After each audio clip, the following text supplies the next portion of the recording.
Recto to Alonso Street, guys. Andito tayo ngayon sa may Arangke. Ayan o. Arangke. At meron ngayong isinasagawang paglilinis. Buong Arangke Market ay nililinis ngayon at binubugahan ng tubig ng mga bumbero. So maraming mga pulis na mga naka-assist, guys. Ito, mga nakapaikot hanggang doon. Lahat ng kapulisan ay nakapaikot para bigyang daan ang pagbubuga, paglilinis ng mga bumbero.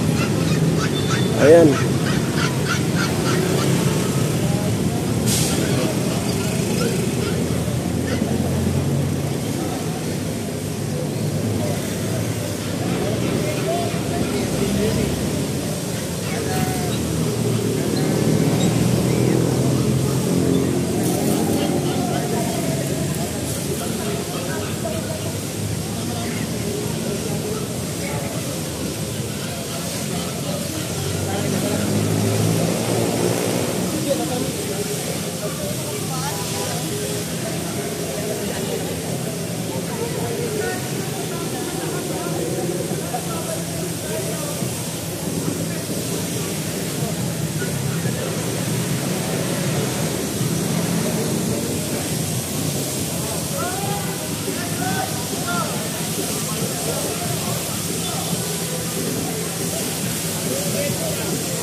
So dalawang truck din po itong dumating dito. Kung alin yung dumating doon sa Blumentritt, isang malaking truck at saka isang yung maliit na truck ngayon na punong-puno ng tubig. So ayan.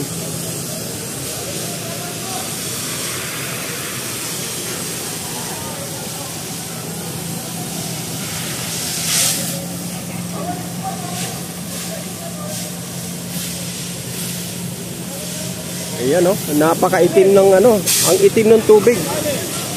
Matagal na hindi na yan isang linggo. Oo. Bago maupo si Yorme. Naupo na. Okay. Oo. Pero sa loob ng 3 taon hindi na bomba. 2 taon. So ibig sabihin guys, ang tagal. Nung pagkakaupo lang ni Yorme, saka ngayon uli na bago maupo. Nung uupo na, saka binomba. Ayun. Ibig sabihin na panahon na ni Yorme. So nung nakaraang administrasyon ay wala. Hindi. Ayun residente na po ang ating nakausap, guys.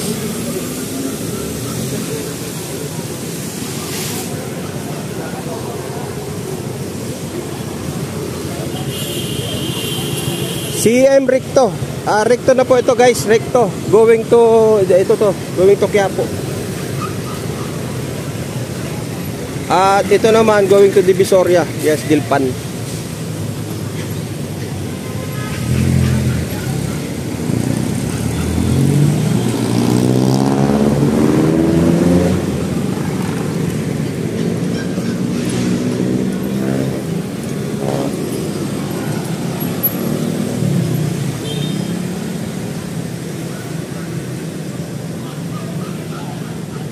So nakausap nga natin yung isa sa mga residente rito or vendors yata yun, So 2 beses pa lang daw po na bugahan ito.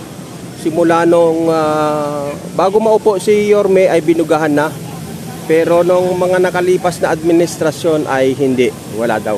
So kaya salamat, Yorme.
Kanan, kanan.